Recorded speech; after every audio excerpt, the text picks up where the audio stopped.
저는 한국에서 학교를 다니면서 반장을 해본 적이 한 번도 없습니다. 부반장도 해본 적이 없습니다. 분단장도 저는 해본 적이 없고 미화부장이나 오락부장도 해본 적이 없습니다. 무엇이든지 출마를 해서 경선을 하고 유세를 해야 하는 그 일에는 저는 지금까지 한 번도 참여한 적이 없었던 것 같아요.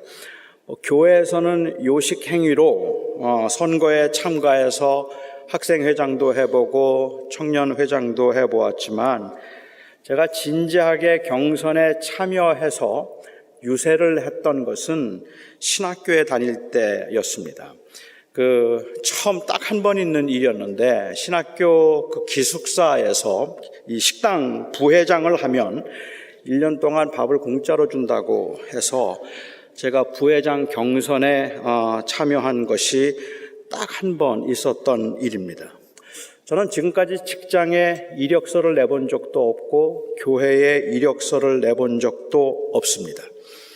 이것은 제 자신이 평가되는 것에 대한 두려움 때문이기도 하지만 어쩌면 그것보다는 제가 받은 상처 때문이기도 한 것 같아요.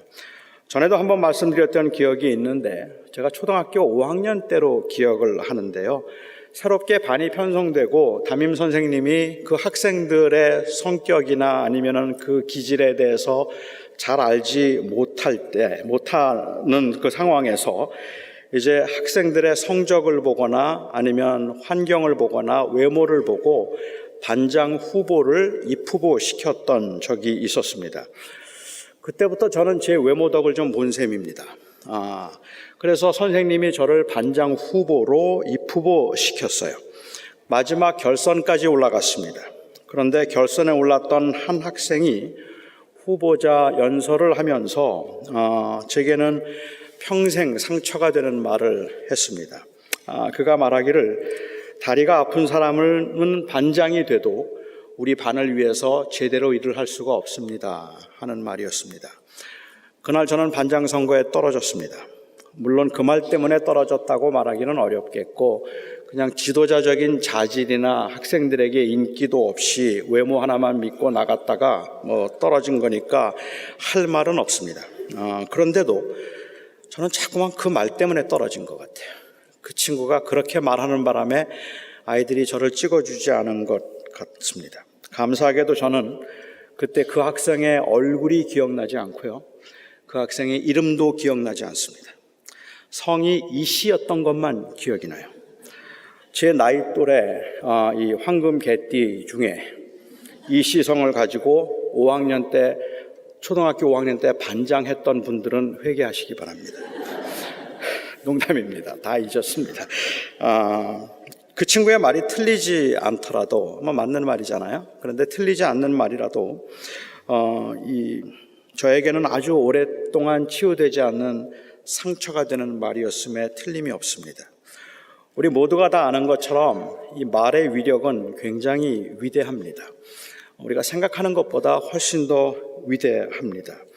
어떤 말들은 평생에 잊지 못할 상처를 줄 만큼 그렇게 무서운 말도 되고 어떤 말들은 평생에 힘이 될 만큼 용기를 주는 말이 되기도 합니다. 사람들은 사건은 쉽게 잊어버리지만 어떤 말들은 평생을 잊지 못하는 말들이 있어서 말한 사람은 다 잊어버렸는데 그런데 들은 사람은 그 말을 이미 오래전에 한 이야기임에도 생생하게 기억하고 있음을 알고 섬뜩했던 경험들이 아마 여러분들에게도 있으시리라고 생각합니다. 30여 년 전에 제 친구가 너는 참 독한 데가 있다 하는 말을 저에게 했는데 저는 아직도 그 말을 언제 어디에서 어떤 상황에서 말을 했는지가 생생하게 기억이 납니다. 그때 그 말이 잊혀지지를 않습니다.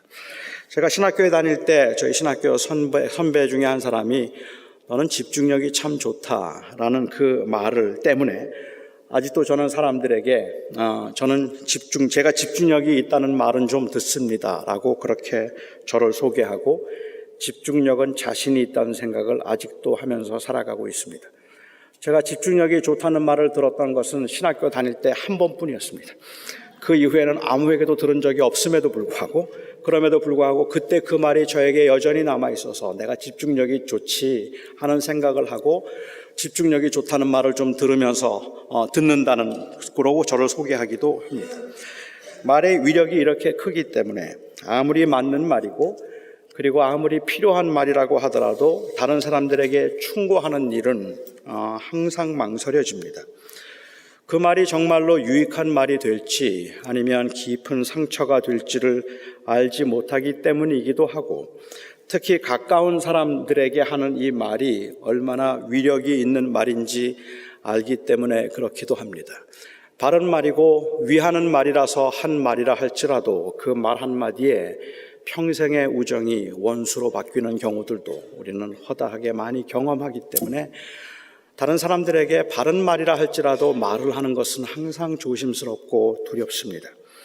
아무리 좋은 의도라고 할지라도, 혹은 그런 충고를 했다가 본인이 상처를 받을까 하는 두려움도 좀 있지요. 너나 잘하라든지, 아니면 네가 뭔데 내 일에 간섭을 하느냐든지, 그런 말로 상처를 받지 않을까, 혹은 내가 상대방을 믿고 그 말을 했는데 그 사람의 그 인격의 바닥을 보여줄 때 그때 내가 경험하게 될 그 실망감도 두려워서 그 다른 사람들에게 함부로 충고를 하지 못하기도 하고, 또 우리는 어떤 때는 정말로 그런 충고가 상대방에게 유익이 되는 것이라는 자신도 없어요.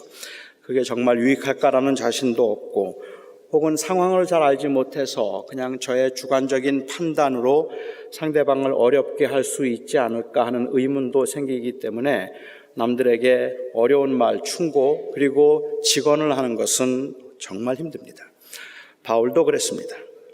고린도 교회 교인들이 교인답지 못하게 행동한다는 소식과, 그리고 바울을 음해하는 사람들이 바울에 대한 있지도 않은 이상한 소문들을 퍼뜨리고 다닌다는 소식을 접하고 너무 실망스럽기도 하고 너무 화가 나기도 했습니다. 하나님이 아시니까 사람들이 뭐라고 말하던 하나님은 아시지 하고 참자라고 했다가도 교회를 어지럽히는 사람들을 그대로 내버려 두는 것은 정의롭지 못하다는 생각도 들었을 겁니다. 어느 날은 자기를 반대하는 사람들에게 진노하는 것이 민낯을 드러내는 것 같아서 안 되겠다고 망설여졌고, 또 어느 날은 교회 지도자들의 우유부단함이 교회를 어지럽게 만들 수도 있겠다는 생각에 그냥 넘어가면 안 될 것 같기도 했습니다. 많은 고민과 많은 망설임 끝에 마침내 그는 교회 지도자들과 교인들을 아주 준엄하게 책망하는 편지를 보내기로 했습니다. 그렇게 편지를 보낸다고 했을 때 아마 같이 있던 사람 중에 디도라는 사람이 있었는데, 그 디도라고 하는 사람은 반대했는지도 모르겠어요.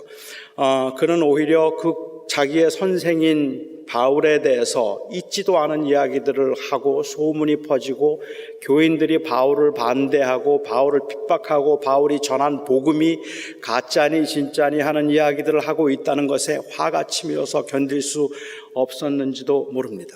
그런 사람들에게 충고해봐야 듣지도 않을 거라고 말렸을지도 모르는데, 그런데 바울은 편지를 써서 그것을 디도 편에 보냈습니다. 디도를 통해서 이제 그들에게 편지를 보내고, 그들이 보내고 난 다음에 바울은 그 편지를 교인들에게 보낸 것을 많이 후회했다라고 그렇게 얘기합니다. 정말 후회가 됐어요. 다행히도 그 편지를 받아 보고 고린도 교인들이 회개했고, 그 회개한 사실이 디도에게도 큰 기쁨이 되었던 것이 다행이기는 했습니다. 그들이 회개했다는 이야기를 듣고 바울이 기쁨과 안심을 감추지 못한 채 이제 오늘 고린도후서 편지를 썼는데, 그런데 그 고린도후서 편지 가운데 오늘 본문에서 조금 이해하기 힘든 좀 의미심장한 말을 합니다. 10절 말씀입니다. 하나님의 뜻대로 하는 근심은 후회할 것이 없는 구원에 이르게 하는 회개를 이루는 것이요, 세상 근심은 사망을 이루는 것이니라. 어떤 근심이 하나님의 뜻대로 하는, 저는 이것을 거룩한 근심이라고 한번 불러보죠. 어떤 근심이 거룩한 근심일까요? 어떤 근심이 세상 근심일까요? 우리는 여기에서도 자칫 그 이원론에 빠질 이 우려가 있습니다. 다시 말하면 하나님의 뜻대로 하는 거룩한 근심이란 교회의 일 혹은 종교적인 일들에 관해서 걱정하고 근심하는 것이라고 생각하는 겁니다. 어떻게 하면 이 교회가 부흥할까를 고민하고 교인들이 한길교회를 떠나서 다른 교회로 가면 어떻게 할까 걱정하고 교회 헌금이 준 것을 걱정하면 그것이 하나님의 뜻대로 하고 있는 거룩한 근심이라고 생각을 하는 겁니다. 물론 그런 근심들이 정당할 수도 있겠지만 그래서 그런 걱정이 거룩한 근심이 되는 것은 아닙니다. 만일 그렇게 본다면, 그것을 거룩한 근심이라고 본다면 사업에서 매상이 떨어져서 걱정하고 건강이 전과 같지 않아서 근심하고 아이들의 성적이 올라가지 않아서 걱정하는 것들은 다 세상 근심이 됩니다. 아내의 건강이 전과 같지 않아서 마음에 근심이 생기고 남편의 그 건강이 그전과 같지 않고 자꾸 아프고 약해 보여서 그래서 마음에 걱정이 되는 그것들은 세상 근심들입니다. 학교를 졸업할 날이 가까워 오는데 결정된 직장은 없고 내가 지금 공부를 계속 해야 하나 아니면 한국으로 돌아가야 하나 고민하는 건 다 세상 근심들입니다. 아들이 공부에 관심이 없는 것 같은데 이 아이를 어떻게 하면 공부에 좀 관심을 갖게 할 수 있을까 고민하면 세상 근심입니다. 그냥 잊어버리고 사니까 그렇지 조금만 신경을 써도 밤잠을 이루지 못할 만큼 걱정스럽고 불안한 일들이 한두 가지가 아니고 이 근심거리가 끊이지 않는 것이 세상살이 아닙니까? 우리가 살아가면서 이젠 좀 걱정이 없겠다 생각하면 또 걱정거리가 생기고 그 걱정거리들이 쌓여가는 게 세상살이일 텐데 이건 어쩌면 불가피한 고민들입니다. 우리가 살면서 하는 그러한 걱정들은 불가피한 고민들일 텐데 문제는 세상 근심은 구원에 이르지 못한다, 사망에 이른다고 말한 바울의 말입니다. 만약에 이런 것들을 세상 근심이라고 부른다면 먹고 사는 문제, 가정 문제 아니면 관계의 문제들을 가지고 힘들어하고 아파하는 것들이 다 세상 근심이라고 부른다면 그런 근심들은 불가피한 것이니까 할 수밖에 없겠죠. 그게 우리의 한계예요. 그런데 바울은 그런 세상 근심들은 사망에 이르게 한다라고 말을 했기 때문에 그 말이 우리들에게는 굉장히 어렵게 들린다는 말입니다. 세상 일들로 근심을 하면 구원을 못 받습니까?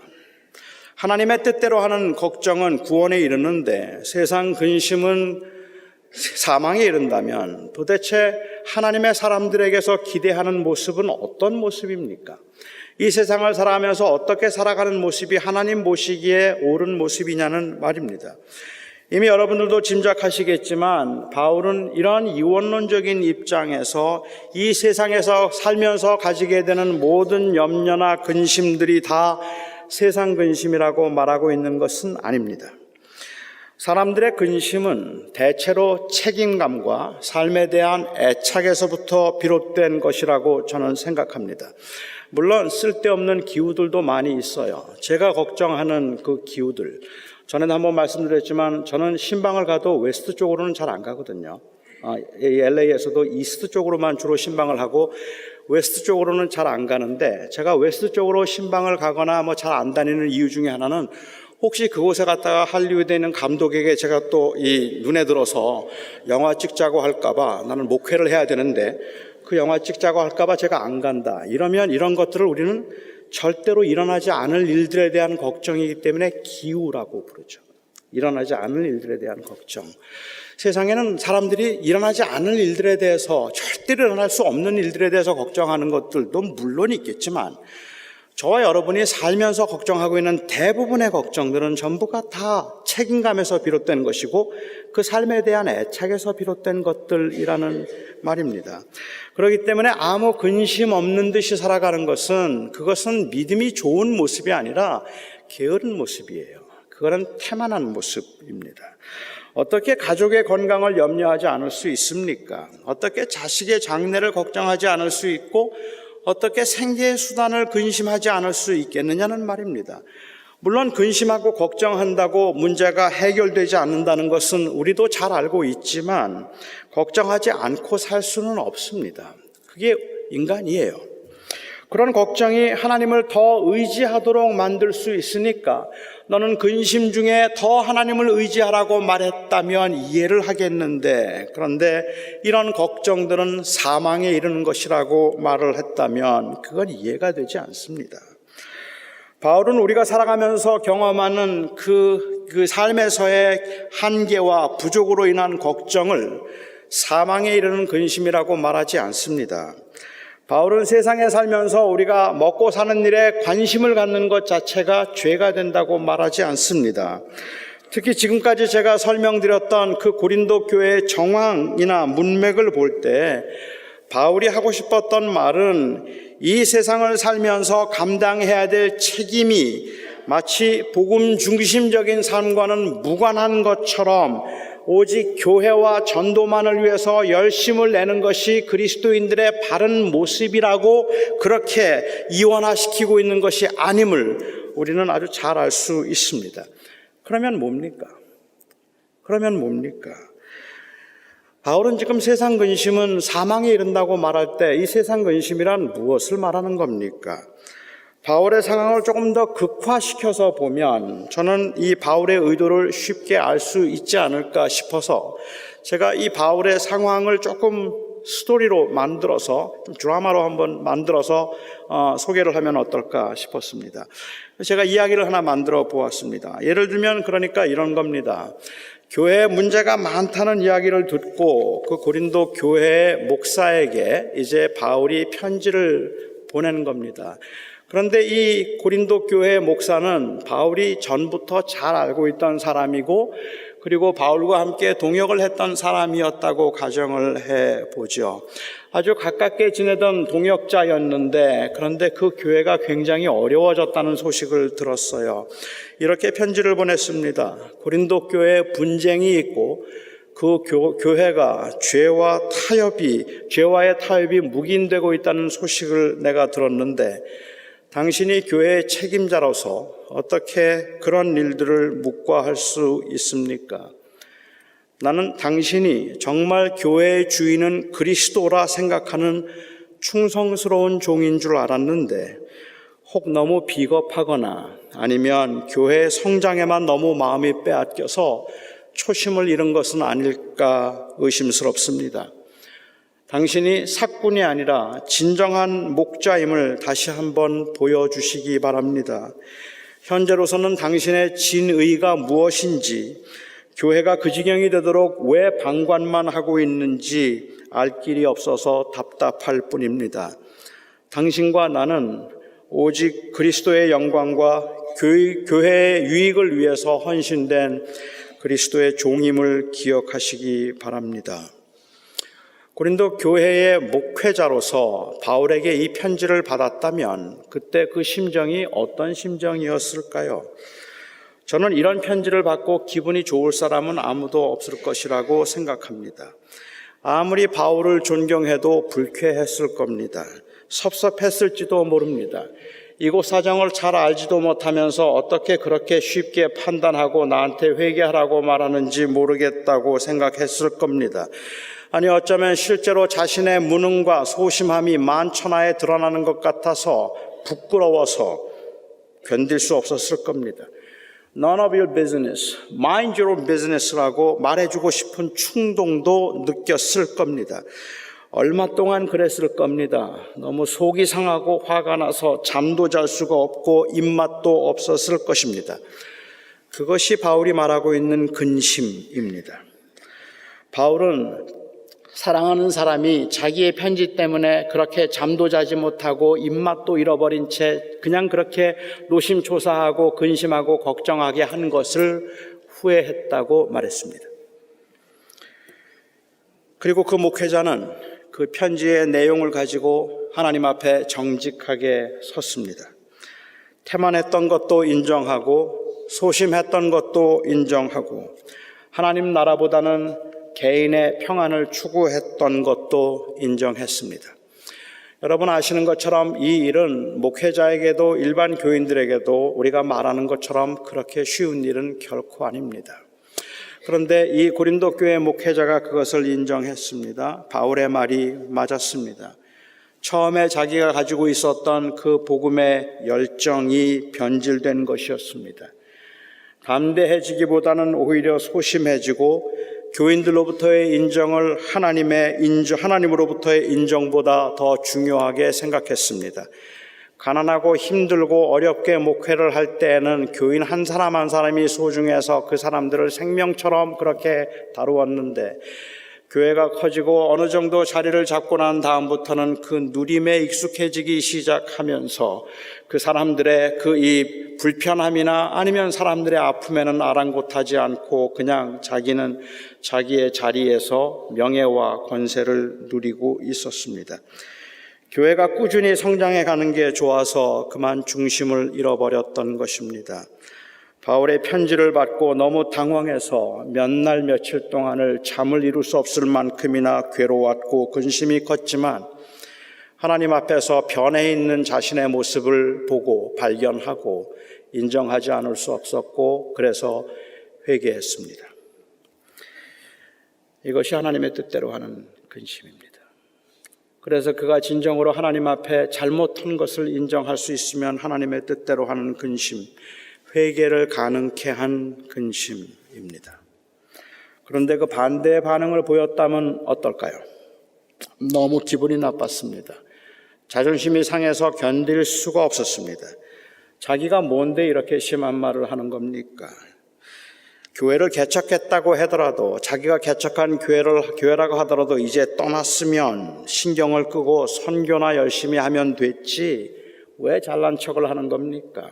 자기가 무슨 권한이 있다고 교회 목사에게 이래라 저래라 편지를 한단 말입니까? 혹시 교인들이 그 내용을 알게 되어서 이 자기를 반대하게 되고 교회가 소란스러워지게 된다면 도대체 바울은 그 책임 질 생각을 하고 있는 겁니까? 어떻게 그런 편지를 보낼 수가 있나 말입니다. 너무 걱정이 되고 불쾌하고 화가 나서 잠을 이룰 수가 없습니다. 여기까지는 비슷하다 말할 수도 있을 것 같아요. 하지만 그의 마음속에는 하나님이 기뻐하시는 것이 무엇일까에 관한 고민도 없고 어떻게 하는 것이 주님의 교회를 건강하게 세울 수 있을까에 대한 관심도 없습니다. 이미 너무 변했어요. 어떻게 하면 그 자리를 지킬 수 있을까에만 관심이 있고 어떻게 하면 자기의 실추된 자존심을 다시 세울 거에만 관심이 있습니다.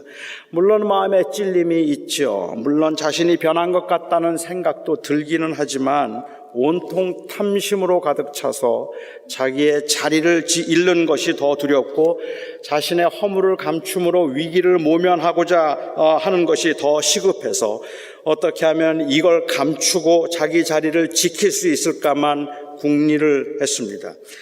양심의 가책이 있었어도 그것보다 중요한 것이 자리였고 명예였고 재물이었기에 아닌 줄 알면서도 바울의 그 말에 교인들이 현혹되지 않고 그리고 오히려 바울을 대적하여서 자기를 더 위하는 사람들을 측근들을 모으는 것, 그것이 그에게는 더 시급한 일이었습니다. 그래서 그는 더욱더 바울을 모함했고 바울이 보낸 그 편지를 가지고 바울의 이 무례함과 교만함에 관해서 거듭 강조하기 시작했습니다. 이것이 바로 사망에 이르게 한 세상 근심입니다. 이것이 바로 그의 근심이 있었지만 그 근심이 자기의 탐욕 가운데 그 탐욕이 자리를 잡으면 결국은 그로 하여금 하나님이 기뻐하시는 회개를 하도록 만드는 것이 아니라 오히려 바울을 대적하는 것을 만들기 때문에 세상 근심이 되는 것입니다. 사업이 안 되는 것을 근심하는 건 세상 근심이 아닙니다. 그 근심이 온통 탐욕과 자기 애로 가득 차 있으면 그것이 세상 근심입니다. 교회의 부흥을 걱정하는 것은 거룩한 염려가 아닙니다. 교회의 부흥과 성장을 놓고 근심하는 것도 그것도 사실은 하나님의 뜻대로 하는 근심이 아닐 수 있습니다. 거기에 탐욕이 가득 차 있으면 그러면 그것은 세상 근심입니다. 이 둘의 차이는 무엇을 가지고 근심했는가의 문제가 아니라 그 중심에 누가 있었는가의 문제입니다. 그래서 세상 근심은 사망에 이르게 하는 것입니다. 바울은 고린도 교인들을 근심하게 하는 편지를 보내고 난 다음에 후회했다고 했습니다. 후회했다는 말은 불안해했다는 말이겠죠. 그가 후회했던 이유는 그 편지를 받고 교인들이 회개하고 돌아올 수도 있지만 아주 하나님을 떠날 수도 있었기 때문에 그렇습니다. 그래서 괜히 그 편지를 보냈는가라고 근심을 했고, 고린도 교인들은 감사하게도 그 편지를 받고 회개함으로 이제 그 근심이 하나님이 기뻐하시는 회개를 이루는 근심이 될 수 있었던 것입니다. 하나님의 뜻대로 하는 근심, 그리고 세상 근심의 예를 또 한번 들어보도록 하겠습니다. 자신의 말 한마디면 그야말로 이슬로 사라질 나약하고 무기력했던 선지자 나단이 모든 힘과 권세를 가지고 있던 당시의 왕 다윗 임금을 찾아가서 말합니다. 당신이 밧세바를 취하고 우리아를 죽인 것은 하나님 앞에 명백한 죄입니다. 하나님께서는 당신을 벌하실 것입니다. 그때 다윗은 옷을 찢으며 눈물을 흘리며 자기의 잘못을 인정합니다.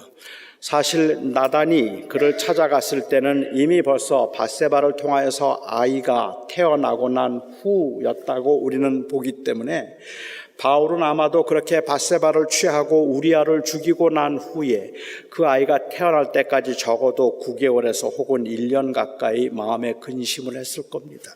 밤마다 두려워서 잠을 이루지 못했을 겁니다. 내가 어쩌다가 하나님 앞에 이렇게 범죄했을까? 내가 어쩌다가 이렇게 되어버렸을까? 내가 왜 이렇게 했을까? 그는 밤마다 두렵기도 하고 죄송하기도 하고 불안하기도 해서 눈물이 아마도 침상을 적셨을 것이고, 그는 그것 때문에 괴로워하고 있었을 거라고 생각을 합니다.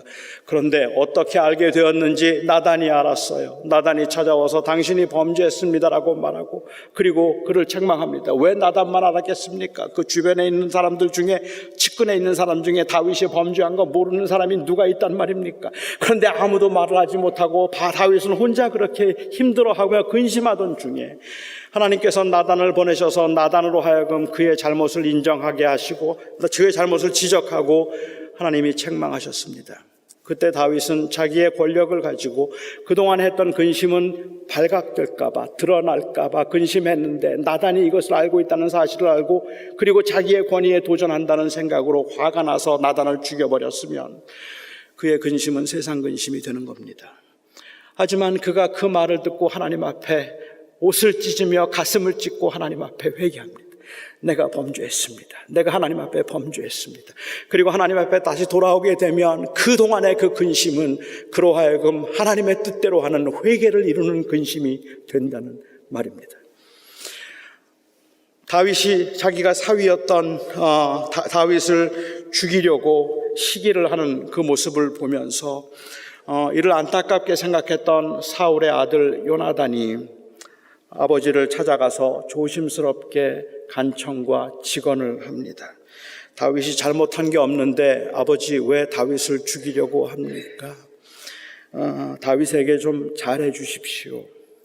처음에는 사울이 그 말을 듣고 마음에 찔림이 있었을 겁니다. 그래서 그는 내가 그래 잘못한 것 같다라고 생각을 하기도 했을 것 같아요. 하지만 그렇다고 자기의 자리를 노리고 있는 이 다윗을 그냥 두면 안 되는 겁니다. 그래서 그는 그 근심 끝에 내린 결론은 창을 들어서 자기의 친아들인 요나단을 향해서 던져 그를 죽이려고 하는 겁니다. 자기에게 도전하지 말라는 말이겠죠. 이것이 사망에 이르는 근심입니다.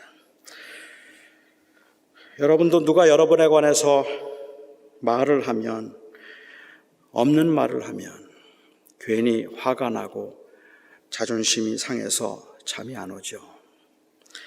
아무리 내가 잘못했다 하더라도, 내가 인정하는 나의 허물이라고 하더라도 누군가 내 이야기를 하면 화가 치밀어서 못 견디겠죠. 저도 그렇습니다. 누군가 제 이야기를 하면, 누군가 저에 대해서 험담을 한다는 생각이 들면 너무 화가 나고 너무 억울해서 잠을 못 자겠어요. 입맛도 없어요.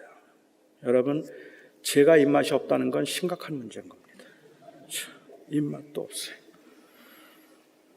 다른 사람의 충고나 조언을 받아들이기가 얼마나 어려운 것인지 저와 여러분은 모두가 다 압니다.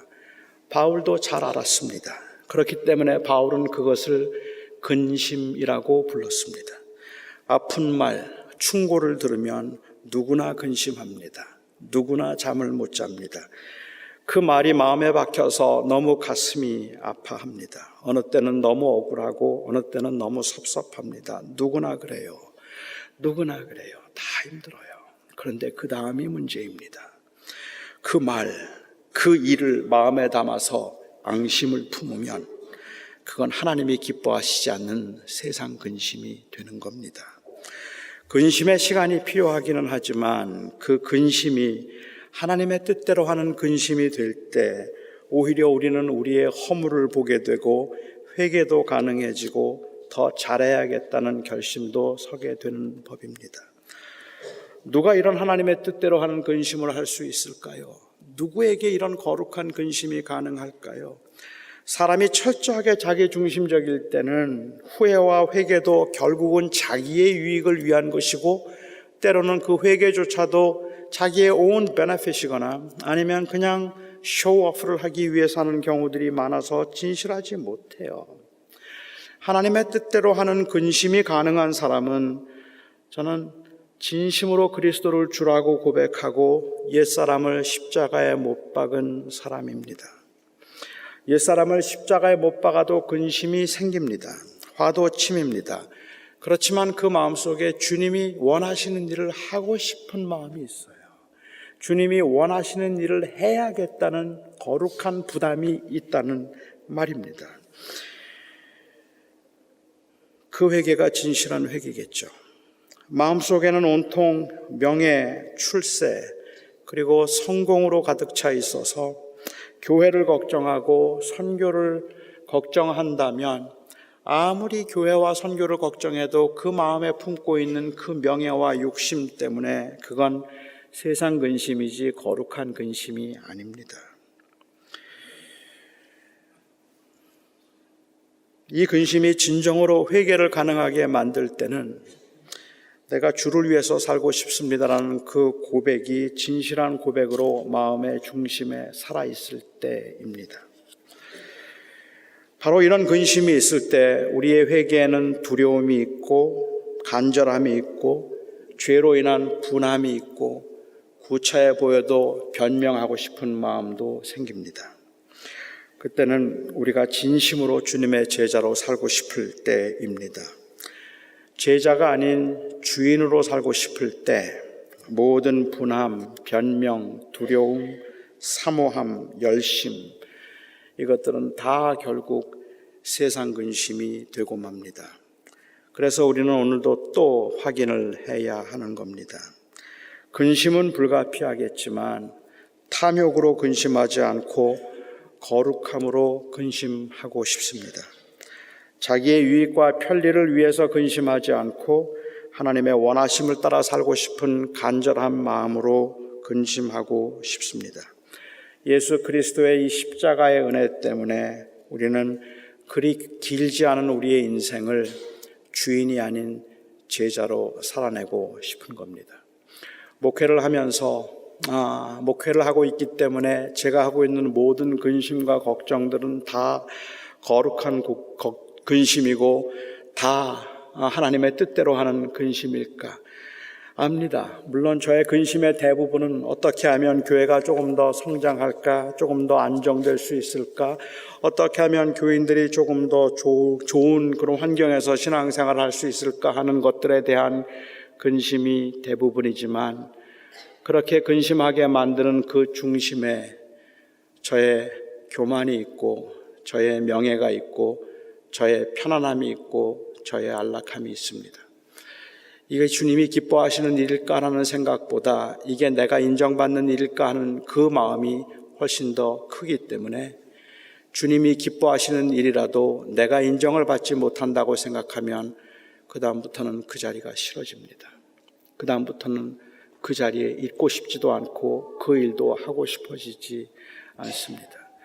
이것이 제가 가지고 있는 문제이고, 그러나 그럼에도 불구하고 이 연약함과 이 미련함과 이 죄악 가운데서도 제가 여러분과 함께 오늘도 확인하고 싶은 것이 있다면 정말로 주님의 제자로 살고 싶습니다 하는 그 고백이라고 생각합니다. 비록 부족해서 매일 넘어지지만 누가 나의 잘못을 지적하면 화가 치밀어서 잠도 이룰 수 없겠고, 그리고 섭섭하고 억울하다는 생각 때문에 너무너무 힘들 수 있겠지만, 그러나 그 고민과 그 아픔과 잠을 이루지 못하는 그러한 그 몇 날 밤 끝에, 그런데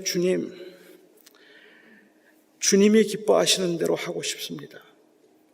이 고백이 살아나야, 그래야 주님의 제자인 것을 알기 때문에 저는 저와 여러분이 우리의 삶에서 일어나는 그 모든 관계 가운데에서도 그냥 막연히 교회를 위한 걱정이라서 거룩한 근심이라고 말하지 아니하고, 내 안에 주님이 기뻐하시는 일을 하고 싶다는 그 마음으로 우리 안에 있는 그 자아와 그리고 우리 안에 있는 그 분노를 극복해낼 수 있기를 바랍니다. 사도 바울의 경우를 보면 아마도 바울이 지금 고린도 교회에 보내는 편지를 보아도 결국은 관계의 문제입니다. 저는 우리가 가지고 있는 근심들 중에는 세상에 있는 물질에 관한 근심들 많이 있어요. 그런데 그것보다 저희들을 더 힘들게 만드는 근심은 사실은 관계입니다. 우리를 근심하게 만드는 것들은 우리의 남편이고, 우리의 아내이고, 우리의 교인들이고, 그리고 우리의 커스터머고, 내 친구들이고, 그리고 내 친척들입니다. 그래요. 그들이 참 힘들어요. 그래서 마음속에는 불편함이 있고, 억울함도 있고, 그리고 섭섭함도 있습니다. 오늘 이 자리에 계신 분들 중에도 아마 그래서 그 섭섭함이나 억울함, 그리고 그 화가 치밀어서 마음속으로 다짐하기는, 내 죽어도 내 눈에 흙이 들어가기 전까지 나는 그 사람 안 보리라, 그렇게 마음을 다짐했던 사람도 있을 겁니다. 아니겠습니까? 내가 그 사람과는 눈도 마주치지 아니하리라고 말했던 그 사람들도 있다는 거예요. 그게 근심인데, 그래서 그 사람을 나의 원수로 삼으면 그건 사망 근심이 되는 거잖아요. 그런 중에도 하나님, 그렇게 살 수 없습니다. 주님이 기뻐하신다면, 주님이 원하시는 제자의 길이 그거라면 저에게 용기를 주셔서 용서할 수 있게 해주시고, 또 제 잘못을 인정할 수 있게 해주십시오. 이것이 저는 복음의 능력이라고 생각합니다. 오늘 이 시간에 저와 여러분의 삶 속에서 우리가 무슨 관계에 있든지 간에 우리가 할 수 있는 그 고백, 내가 주인이 아닌 제자로 살고 싶습니다. 그 고백을 확인할 수 있기를 바랍니다. 기도하겠습니다. 사랑하는 나의 아버지 하나님, 하나님 앞에 그리고 교인들 앞에 저는 저의 허물과 죄를 고백합니다. 제 속에는 교만함이 있고, 제 속에는 아주 이기적이고, 그리고 자기의 유익만을 구하는 그런 미련함이 제 안에 있어서 겉으로는 그럴듯하고 겉으로는 목회를 하고 있는 것처럼 하나님의 일을 하여서 근심하는 것 같지만, 마음 중심에는 성공과 부흥과 형통에 대한 욕망이 언제나 움틀거리고 있음을 고백합니다. 사랑하는 나의 아버지 하나님, 이것들이 우리의 마음에, 저의 마음에 끊임없는 유혹이지만 제가 주님의 제자로 살고 싶습니다. 주님 앞에 매일 넘어지는 일이 있더라도 포기하거나 낙심하지 않고 주의 제자의 길을 가고 싶습니다. 사랑하는 주님, 주께서 저에게, 그리고 여기에 함께 하신 우리 사랑하는 주님의 제자들에게 용기를 주시고 새 힘을 주셔서 하나님의 은혜 안에서 정말 우리가 주님의 뜻을 따라 근심하며 살아가는 저희들 되게 하여 주시옵소서. 예수님의 이름으로 기도하옵나이다. 아멘.